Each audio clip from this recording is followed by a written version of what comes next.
went through school and finished law school, came back to the area where I grew up in, and I started practicing law.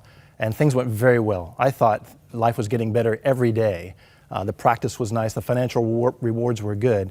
And then I got a call from a friend who challenged me as to my worldview, my thinking about life. He said that, you are not going to have this opportunity much longer because you're probably going to get married. I wasn't married at the time, didn't have children, didn't have a roommate. And he said, with this amount of time, this would be an excellent time for you to review what you think about life. I called him back the next day, shocked that he would even make these types of challenges to me because, I thought life was fantastic. But I did concede to him that I didn't know everything about the scriptures. In fact, I knew very little, and that I could find out more about science as well to bolster what I thought about the natural explanation to everything. So I said, I'll give it a shot, and I'll pick up some books at the library on science and pick up a copy of the scriptures, and I'll start reading. Now, I think it helps in the case you make today that you don't do anything in half measures. And maybe the other significant thing is that you didn't allow anyone into this process.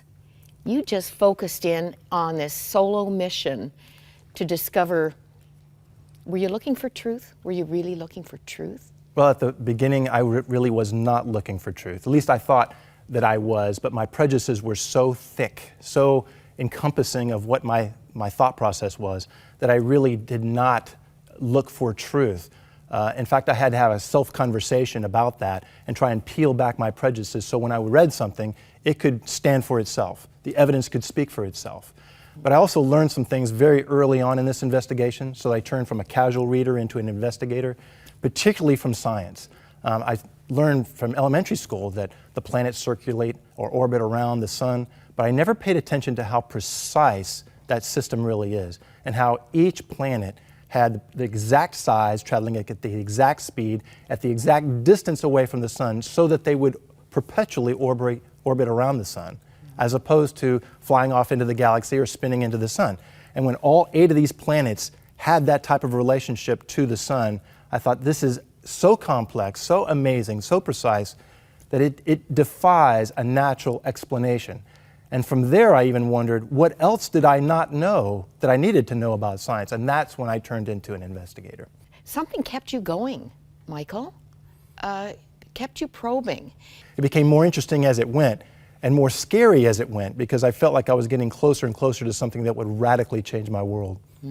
But then when I finally came to the point of realizing it was more likely than not that I was a created being, that everything changed. It's like the walls of my prejudices started falling down.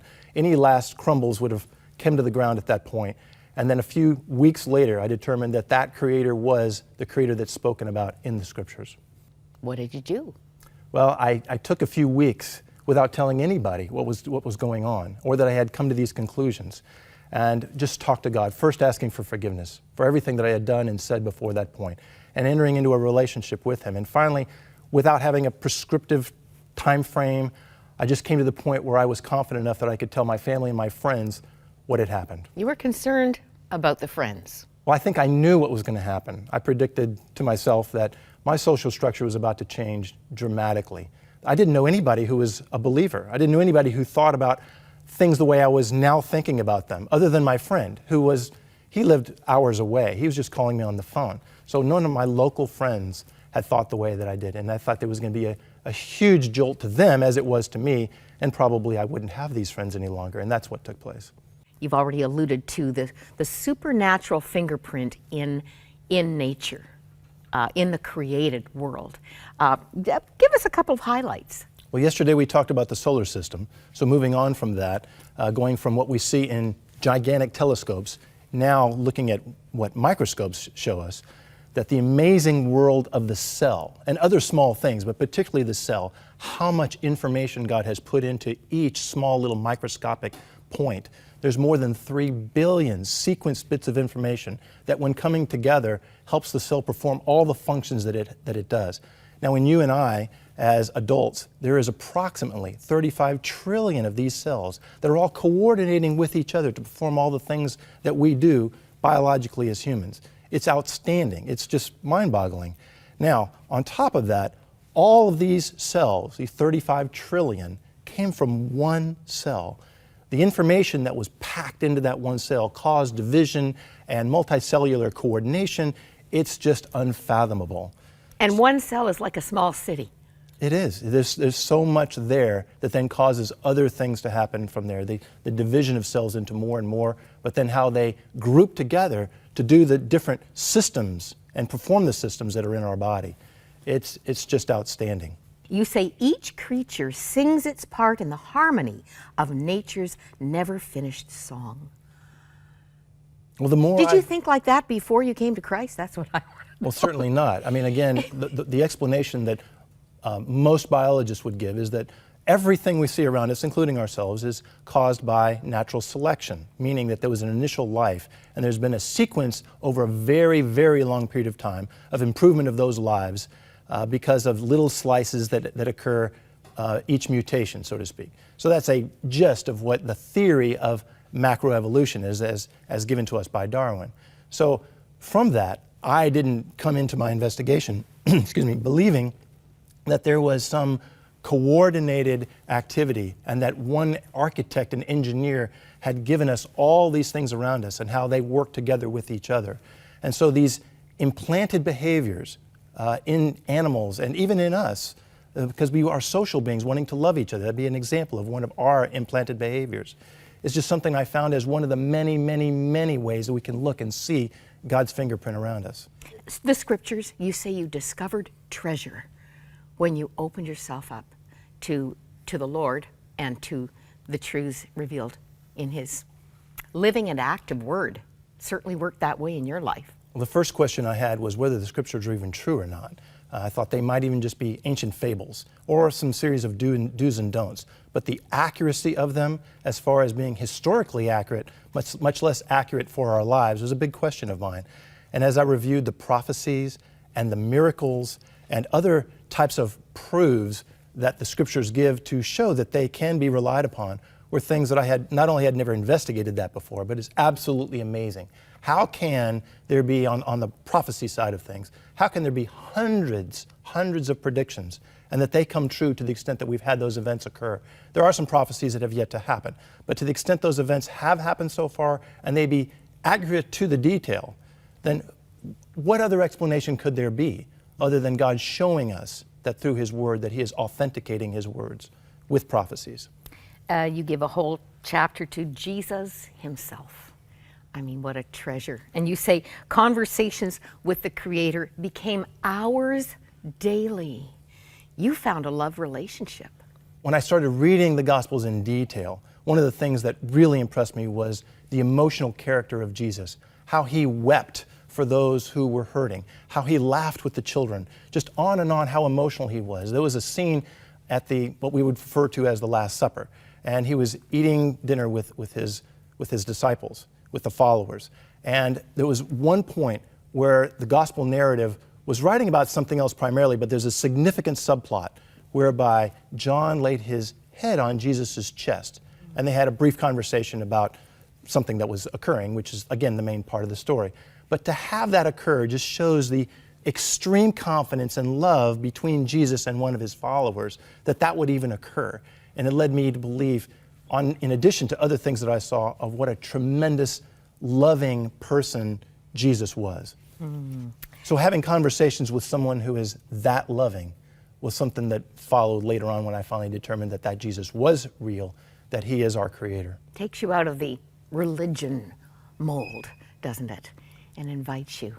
The word religion to me is some kind of stale type of thing where you might say yes, that's more likely than not to be true or not. But I didn't read the Bible that way at all. I read the story of God creating us and then sending Jesus, and Jesus doing what He did to then call us to this everlasting life. And everlasting life is not just being free from the temptations we have in this life, but is this incredible relationship whereby we're called to be His bride in Revelation. So the gathering of all the believers will then come together to be His bride. So we'll be joined together and joined with Him in ways we can only imagine. And to me, that's the heartbeat of what the Gospels and the overall Scriptures are saying. That's why in one of your messengers, you actually called death the greatest day. Quote, Like a lighthouse beckoning ships in from the seas, the reality of eternity calls us home. Death is part of the beckoning because of what you've illustrated, where it takes us, what has been prepared for us. Oh, let me just read one more, because I'm making my case too, Mr. Attorney. In the course of nature's choreographed performance, God issues his ongoing invitation for each of us to join the music and draw near to him. Indeed, some who have taken the time to truly listen now dance to the music with endless joy. I have to take us to a messenger that some people will cite as the reason they will not consider a good and loving God, and that is the problem of pain. You refer to the education of pain. You and your wife have faced what for some must seem the ultimate pain and loss, the death of a child. How did this affect your faith, your relationship with the Lord? Well, before even entering the investigation that I write about in The Beckoning, I had 3 high school friends, my best friends, that do anything for each other types of friends. And they had passed away in separate incidences as well. And so this, along with other issues, were part of my prejudices against the scriptures, Christianity, religion kind of thing. It was all something that I just kept at bay and wanted to pursue other things other than investigating that. But since becoming a believer, then my son Connor died. And so there's always a challenge, and I've determined that we're never going to know all the whys. There has never been an expert that knows everything about pain. That's just not something God has given us. And I've determined that from all the things that he does give us, that he is absolutely loving and knowledgeable about all the things that are taking place in our lives. And from the scriptures, when James says that to consider it joy when we enter into pain because it matures and completes us, and Paul talking about all the pains that he went through, saying that that kept him humble because God apparently pulled Paul out for a very, very special purpose. And that type of purpose could have caused him to be boastful, but instead his pain caused him to be more humble. So pain works in us in ways that are mysterious but yet good. And also look at what happened to Jesus in the last 24 hours of his life. When he was scourged and then put on the cross for 6 to 9 hours, we cannot imagine. We can say we can only imagine, but I would say we cannot imagine the excruciating, deep pain that took place in one person's life. And so if in fact the greatest day in humanity, which is the salvation of man, occurred with so much pain, I have to leave open the possibility that pain works wonders to us when we respond properly in our lives.